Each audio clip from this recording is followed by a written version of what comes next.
ni mengi alafu muda ni mchache. Tumeweza kuona mama Dangote anapambana zaidi kuweza kumfanya bibi ya Zuchu kuweza kumweka sawa. Najua watu wengi watajiuliza maswali mengi juu ya haya ambayo yanayoendelea, lakini ukweli ni kwamba kuna vingi ambavyo vimeweza kutokea na kila mtu anatamani sana kuweza kuwafanya watu wengine waweze kuwa katika misingi na mikakati iliyo bora, na leo hii tumeweza kuona namna ambavyo mambo yanavyozidi kuwa pambe kwa upande wa bibi Zuchu, na mama Dangote aliweza kuzungumza akisema ya kwamba hakuna mtu yoyote ambaye atakayeweza kumfanya bibi Zuchu asijihisi mtu ambaye hana furaha katika maisha yake. Na leo hii ninakili mimi kama mimi, hao maex wa bwana mkubwa Diamond Platnumz ni vyema wakaenda kufanya kazi za ziada na sio kuleta vizawadi ambavyo visivyokuwa na mbele wala nyuma katika nyumba yangu, kwa sababu namjua mkwe wangu halali ni bibi Zuchu.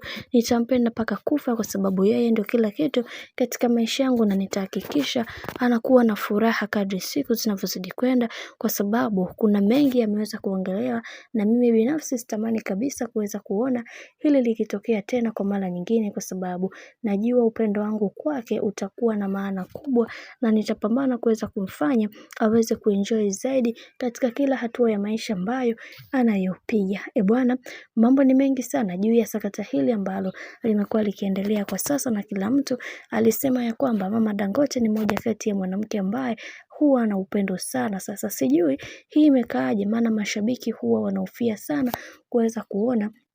bibi Zuchu akipitia changamoto nyingi, hasa kwenye mahusiano yake yeye pamoja na bwana mkubwa Diamond Platnumz. Bwana, mambo ni mengi sana juu ya hizi mambo ambazo zinazoendelea kwa kipindi hiki. Mimi naomba nikukumbushe kitu kimoja, kama ndo mara kwa kwanza kufuatilia channel tupendwa hii hapa ya Bizaza Media, basi